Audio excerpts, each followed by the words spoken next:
নমস্কার বন্ধুরা, কেমন আছেন? আশা করি ভালো আছেন আপনারা। দোলনস ড্রিম ইউটিউব চ্যানেলে আপনাদের সকলকে স্বাগত জানাই। আর জানলেন তো একটা কথা, আমাদের ঘরে এই প্রথম সরস্বতী পুজো হচ্ছে। কারণ এর আগে কখনো আমাদের বাড়িতে প্রতিমা ওঠেনি। ওই বাচ্চাদের সব ইচ্ছে সেই হিসাবে করা হচ্ছে। কারণ প্রত্যেকের বাড়িতে প্রায় সরস্বতী পুজো হয়ে থাকে। এবারে আমাদের বাড়িতে পুজোটা আরও বিশেষ করে হচ্ছে বর্ষার জন্য। এই প্রথম পুজো হচ্ছে। আকাশ আর ওর মেজো কাকাই মিলে ঘাটালে গিয়েছিল, গিয়ে পরে সেখান থেকে সরস্বতী ঠাকুর কিনে নিয়ে এসেছে। আর বর্ষা সব কিছু করার পরে আকাশ দেখছি খুব সুন্দর করে প্যান্ডেল করে দিয়েছে। তো রাতের মধ্যেই প্যান্ডেল করে সব রেডি করে রাখতে হয়েছে, জানেন তো। ব্রাহ্মণ নাকি খুব সকাল সকাল আসবে। তারপরে সব গোছগাছ করে রাত্রিবেলায় যখন শুতে যাচ্ছি, প্রায় দেখছি 11:45।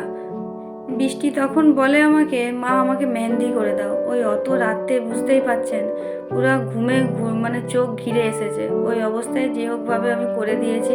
একটা হাতে যাই হোকভাবে করেছি আর একটা হাতে ধরে ধরে করার চেষ্টা করেছিলাম। তারপর সকালবেলায় ঘুম থেকে উঠে দেখি ব্রাহ্মণ এসে হাজির। আর সকালে আমার উঠতে দেরি হয়ে গেছে। তার হোক যে হোকভাবে তারপরে পুকুরে গেছি ঘর ডুবাতে। কারণ আমাদের এখানে সামনেই পুকুর আছে, পরপর 2-3টা পুকুর। পুকুরে গিয়ে জল তোলা হলো ঘটে।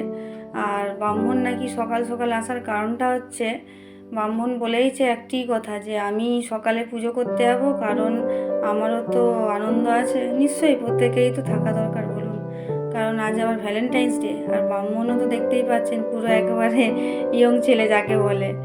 আর তারপর জল নিয়ে পরে আসার পরে ব্রাহ্মণ দেখছি পুজোয় বসে পড়েছে, তাড়াতাড়ি করে পুজো সারার চেষ্টাও করছে।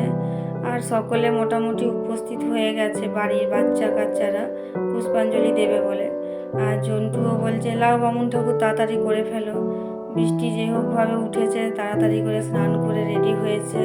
কারণ পুষ্পাঞ্জলি না দিলে ওরা তো খেতে পাবেনি, আর বাচ্চারা কতক্ষণ না খেয়ে থাকবে বলুন তো। আর মনু তো সমানে ছটফট করে যাচ্ছে। তারপর যাই হোক সংকল্প করার পরে পুজো টুজো করার পরে চক্ষুদান হচ্ছে এখন। চক্ষুদানের পরে আবার হোমে বসবে। হোমের সব কাঠ রেডি করে ফেলেছে সকলে মিলে প্রায়। আর ব্রাহ্মণ ওই হাতের একটা মাপ নেয় না, সেই মাপ নিয়ে পরে সব কিছু রেডি করলো। ওদের এই সকল দেখে আমাদের ছোটবেলার কথা মনে পড়ে যাচ্ছে। কারণ আমরাও তো সকাল সকাল উঠে পড়তাম, রাত্রে ঘুম হতো না, কতক্ষণে সকাল হবে। কারণ সরস্বতী পুজো মানে আমাদের একটা বিশাল আনন্দ। তারপর পুষ্পাঞ্জলি প্রসাদ আর সব খাওয়ার পরে বৃষ্টিও বেরিয়ে পড়লো সেজে গুজে। তারপর আমরা দুপুরবেলাতে সব কিছু কাজটা সেরে ওর বাবাতে আমাদের একটু বেরিয়েছি সরস্বতী ঠাকুর দেখতে।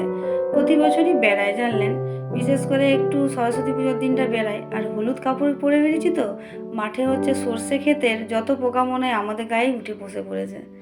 আর হলুদ তো বুঝতেই পারছেন সরস্বতী পূজার একটা বিশাল জিনিস, হলুদ কালার না পরলে ঠিক মনটা পোষায়নি। তারপর ঘুরতে ঘুরতে একটু ঘাটালের দিকে গেছিলাম। ঘাটালে গিয়ে পরে একটু কলেজে ঢুকেছিলাম। আর কলেজটা দেখাচ্ছি, এই যে দেখতেই পাচ্ছেন, ঘাটাল রবীন্দ্র শতবার্ষিকী মহাবিদ্যালয়। কলেজের ভেতরটা ঢোকার পরে এত একটা আনন্দ লাগছিল, দেখে আমাদের দিনের সব কথা যেন মনে পড়ে যায় এই সরস্বতী পুজো এলে। তো আজকে তো আবার ভ্যালেন্টাইন্স ডে, বুঝতেই পাচ্ছেন। ভ্যালেন্টাইন্স ডেতে তো মানে একা একা তো কাউকে দেখতে পাবেননি, বিশেষ করে কলেজে। তো যাই হোক, এখনই তো এরা তরুণ তরুণীরা একসঙ্গে হবে। তো দারুণ মজা দেখা গেল কলেজের ভিতরটায়। একদিকে নাচ হচ্ছে, বক্স চালিয়ে দিয়েছে, আর ঠাকুরটাও খুব সুন্দর কিন্তু করেছিল। আর এ সকল দেখে মনে হচ্ছে যেন একটা সেই লালে হলুদে আর সব কিছু মিক্সিং হয়ে গেলে যা হয় কালার, সেরকম চারদিক কালারে কালার মোহ।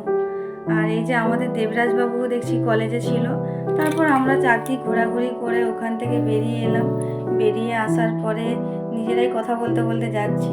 আর আজকে রাস্তাতে এত জাম, ধারণা করা যায়নি। আর তার সাথে ওয়েদারটাও খুব খারাপ, কিন্তু খুব একটা ভালো বলা চলেনি। তারপর আমরাও কলেজ থেকে টুকটুক করে বাড়ির দিকে রওনা দিলাম। বন্ধুরা ভালো থাকবেন, সুস্থ থাকবেন। আর এই ভিডিওটা যদি ভালো লেগে থাকে লাইক কমেন্ট শেয়ার করবেন। আজকের মতন এখানেই শেষ করলাম, বাই।